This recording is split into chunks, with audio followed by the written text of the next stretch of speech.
Hey guys, welcome back to Dak and My Tiger. So today we're going to be reacting to My Story Animated.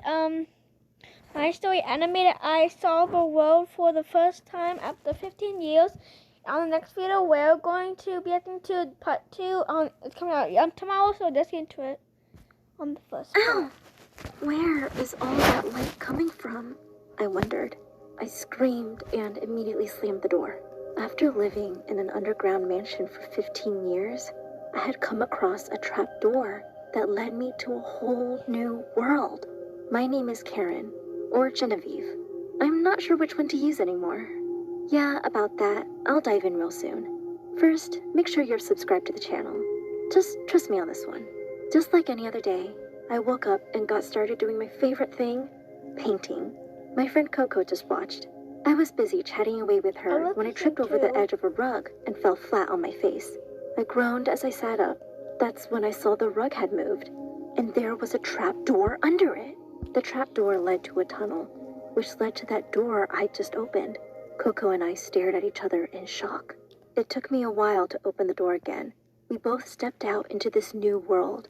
What is this now? We were so fascinated that we just started wandering, staring around in wonder. I had no idea how far we'd gone. Soon, it started to get dark, and I felt scared. At the top of the slope, we saw a sea of glittering lights in the distance. Coco pointed towards it and said, "That's where we must go." After some time, the ground beneath our feet went from squishy and green to hard and black.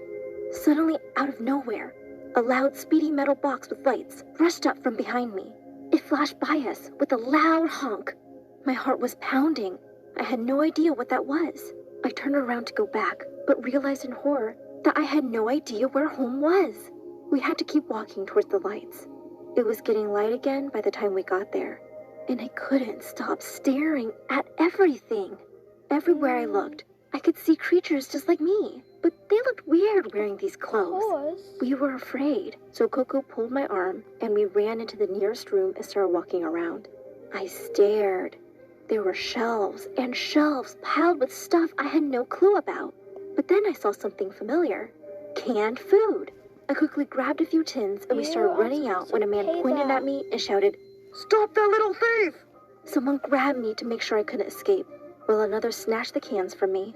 I tried to explain, but they all just looked back at me with stupid expressions. And soon enough, we were getting our first car ride to the police station. When we got there, the police tried to investigate us, but they couldn't understand anything. We spent that night in a jail cell, and honestly, I felt quite at home in a room with no windows. The next morning, they got us out, and we were placed with a foster family, and that's where I was given the name Karen. Coco felt really scared and refused to go to dinner, so I had to go alone. The first night, they gave me my plate of food with a fork next to it. I thought it was odd, but I just started eating with my fingers. When I was about done, I looked up and saw everyone was staring at me. I noticed they were all eating with their forks. We had forks in the mansion, but I didn't know what they were for. I didn't really like being there. My foster dad and brother were mean. The only person who was kind to me was my foster mom. She taught me to speak and read. Coco would go and hide whenever we had our lessons. I taught her everything I was learning when we were alone. One night, when I thought everyone was asleep, I was teaching Coco when my foster brother walked into the room. He said, "Who are you talking to, freak?" I could tell that wasn't a nice word. I stuttered, My friend." He let out a cackle of laughter. "Dad, would you come in here and listen to this? Karen has a friend." My foster dad walked in, and when my brother told him what I'd said, they both roared with laughter. The dad said, "I knew we got a really stupid one. Can we send her back, please?" They both left the room laughing and left me feeling humiliated. I was just glad Coco had the chance to jump under the bed. And that night, I packed my few things and we ran away. We ended up living on the streets for a while, which I liked in a way. I was free to do anything, and we didn't have to talk to anyone. We would dig through trash cans for food and even found some new clothes. I woke up one day to find Coco gone. She had this habit of wandering on her own every now and then. Walking around the city, I noticed a few men off in the distance. They were all wearing black and were crouching down under a bridge. Suddenly, I started to see bright Oh, colors that's appearing all graffiti, around guys. them, like magic. Oh my god, it looked like paint! And out of cans, of all things. I wanted to be a part of it. I ran up to them, so excited, waving my hands wildly. But I guess I scared them because as soon as they saw me, they all ran away. I felt a little bummed, but I was happy they left the cans behind. I shook them and fidgeted with them for a while. Then I pushed the top down and sprayed myself in the face. My eyes, my eyes! I staggered around for a few minutes. As soon as my vision cleared, I picked up all the spray cans and hurried away. Coco found me soon after, and I was so excited to show her my new paint cans. After a little testing, I managed to figure out how they worked. And oh boy, there was no stopping me after that. I loved painting with the spray cans. It was so much better than painting with a toothbrush. Then, one day, as I was painting in a parking lot, a few guys came up to me. Looking at their black, paint-covered clothes, I realized they were the people I'd stolen the cans from. I was afraid they'd hurt me for taking their stuff. To my surprise, they spoke to me kindly and said their boss had been looking for me. Up close, I realized they weren't much older than me. Their black overalls looked old and torn. Just then, a woman walked up behind them. She was the most beautiful creature I'd ever seen. She smiled and spoke to me so warmly, I would have followed her anywhere. Her name, she told me, was Sharon.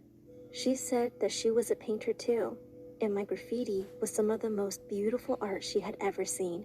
She also told me I could come and live with her, and she would teach me more. As I was about to get into the car, Coco tugged at my hand. I don't have a good feeling about this, she whispered. I looked around, hoping no one had heard her.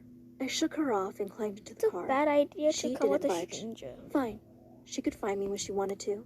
Sharon's house was large and beautiful, and I was so happy she'd found me. This new world was turning out to be a better place than I thought. But soon enough, I started to discover that things weren't quite right. We were put in a room with a supply of paints and canvases. I wasn't allowed to leave the house. I soon realized the other artists lived here too, and no one could leave without Sharon's permission. I was happy to be painting, but as soon as I was done, Sharon would carry away my art, and I never saw it again. And What? she didn't give me enough to eat. If she was really pleased with my work, I'd get half a chocolate chip cookie as an extra treat. As time went by, she became more cruel. She kept pushing me harder, and I was getting so tired. That's not I nice. didn't really enjoy painting that much anymore. If I hadn't done all the work she wanted, she would shout at me. Coco was terrified of her and stayed hidden somewhere all the time. One night, I was really hungry, and I snuck into the kitchen in the dark.